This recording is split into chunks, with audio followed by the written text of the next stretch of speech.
ওং নমো ভগবতে বাসুদেবায় নমঃ। জয় শ্রীকৃষ্ণ। রাধে রাধে। বন্ধুরা, এটি হচ্ছে বাংলার চৈত্র মাস, অর্থাৎ বাংলার 12টি মাসের মধ্যে সর্বশেষ মাস, এবং এই মাসটির গুরুত্ব ও মাহাত্ম্য অত্যন্ত বেশি, কারণ এই মাসের পরেই শুরু হয় আমাদের বাংলার পঞ্জিকা মতে নতুন বর্ষ। তাই বন্ধুরা, এই বছরের শেষ মাসটিতে অর্থাৎ চৈত্র মাসে যদি আপনারা এই 10টি সংকেতের মধ্যে একটি সংকেতও লক্ষ্য করেন, তাহলে বুঝবেন যে আগামী বছর আপনার জন্য অত্যন্ত শুভ হতে চলেছে।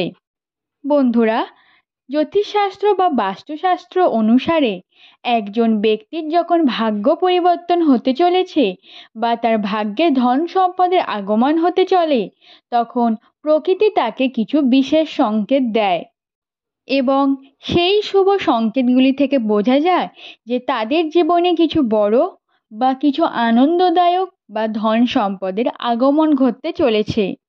বন্ধুরা, এই সকল বিষয়ে আজকের এই ভিডিওটিতে আলোচনা করা হবে, তাই আমার সকল শ্রোতা বন্ধুর কাছে বিশেষ নিবেদন, ভিডিওটি সম্পূর্ণ দেখুন, কারণ কোনো অংশ বাদ চলে গেলে আপনারা অনেক গুরুত্বপূর্ণ তথ্য জানতে পারবেন না, যার ফলে হয়তো আপনারা সেই সংকেতগুলি সম্পর্কে জ্ঞান লাভ করতে পারবেন না। এবং চ্যানেলে যদি প্রথম হয়ে থাকেন, অবশ্যই চ্যানেলটিকে সাবস্ক্রাইব করে রাখবেন, যাতে পরবর্তীকালে এরূপ নানাবিধ ভিডিও আপনার কাছে পৌঁছে যায়। এবং ভিডিওটি শেষে যদি ভালো লাগে, অবশ্যই একটি লাইক করে কমেন্টে আপনার ইষ্ট দেবতার নাম লিখে যাবেন। বন্ধুরা, আমাদের হিন্দু শাস্ত্রে বলা আছে মা লক্ষ্মী হলো ধনের দেবী, তাই যে সমস্ত ব্যক্তির ওপর মা লক্ষ্মীর কৃপা থাকে তাদের কোনোদিন ধনের অভাব হয় না। তাই বন্ধুরা, চৈত্র মাসের শেষে এই সংকেতগুলি যদি আপনি পান, তাহলে বুঝবেন মা লক্ষ্মীর আশীর্বাদ আপনার ওপর বর্ষিত হতে চলেছে। প্রথম সংকেতটি হলো, একজন ব্যক্তির জীবনে যখন ভালো সময় আসতে চলে, তখন সে চারিদিক থেকেই ভালো খবর পেতে শুরু করে, অর্থাৎ নানাবিধ ভালো খবর, ভালো কিছু ঘটনা তার সামনে ঘটতে থাকে। বন্ধুরা, দ্বিতীয় যে শুভ সংকেতটি আছে সেটি হলো, আপনি যদি কোনো দিন সকালে ভালো কাজের জন্য বের হন এবং আপনি যদি দেখেন কোনো ব্যক্তি জল ভর্তি পাত্র নিয়ে বাইরে দাঁড়িয়ে আছে বা কোনো কাজ করছে, তার মানে সেই কাজটি আপনার জন্য খুব শুভ হতে চলেছে। অর্থাৎ আপনি যে কাজের জন্য বেরিয়েছিলেন সেই কাজটি তো আপনার খুব ভালোভাবে কাটবে, তার সাথে আপনার প্রচুর অর্থও লাভ হবে। তৃতীয় জিনিসটি হলো বন্ধুরা, আপনি যদি দেখেন যে আপনার বাড়িতে প্রতিনিয়ত কোনো ভিখারি বা দরিদ্র মানুষ কিছু অর্থ বা খাবারের আশায় আসছে, তাহলে আপনি তাকে সাধ্যমতো সাহায্য করবেন। কখনোই তাকে সাহায্য না করে বাড়ি থেকে বের করে দেবেন না।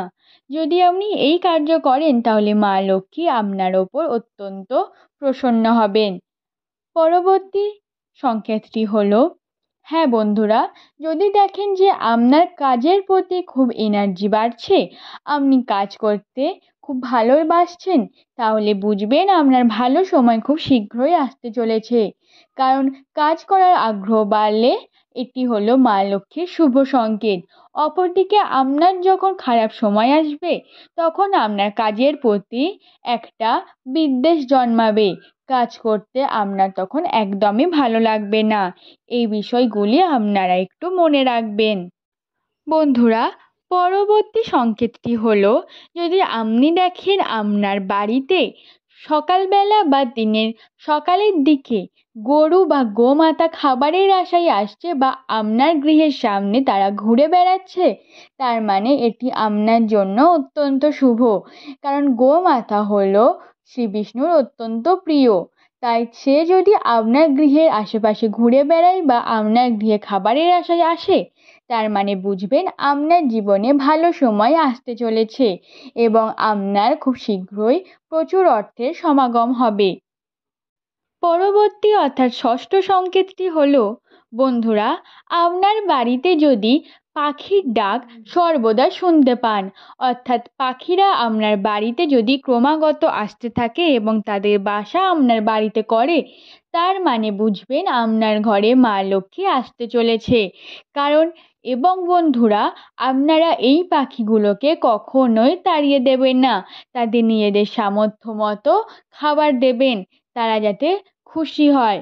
কারণ অযথা প্রাণীদের বিরক্ত করা একদমই ভালো কাজ নয়। যদি আপনারা এরম বিরক্ত করেন, তাহলে মা লক্ষ্মী বা শ্রী বিষ্ণু আপনার প্রতি অত্যন্ত রুষ্ট হবেন।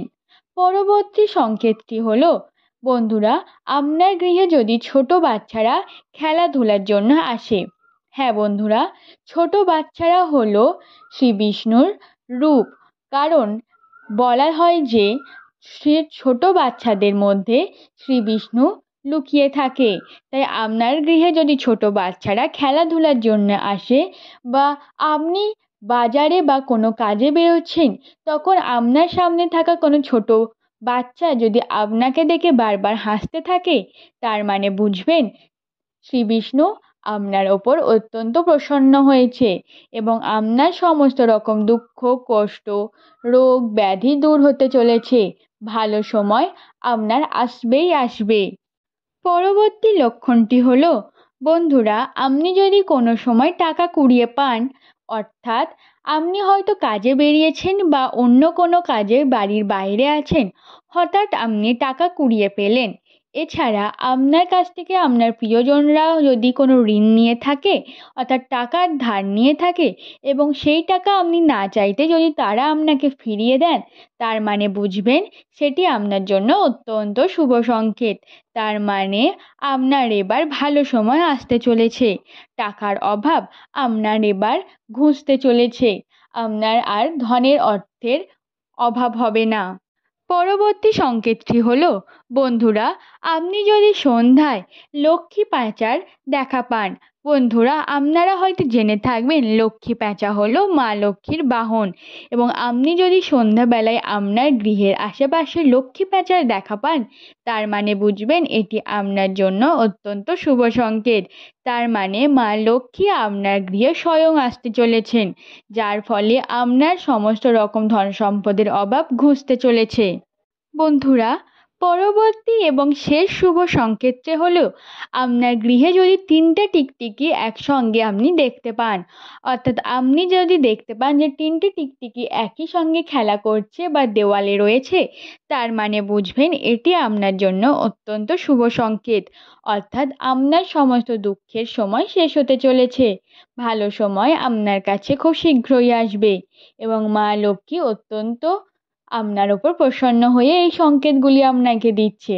বন্ধুরা, আজকের ভিডিওটি এই পর্যন্তই। যদি আপনারা এই 10টি সংকেতের মধ্যে একটি সংকেত পেয়ে থাকেন, তাহলে অবশ্যই কমেন্ট বক্সে জানাবেন। আবার দেখা হবে নতুন কোনো ভিডিও নিয়ে। ততক্ষণ ভালো থাকবেন, পরিবারের সকলকে ভালো রাখবেন। নমস্কার। জয় শ্রীকৃষ্ণ। রাধে রাধে।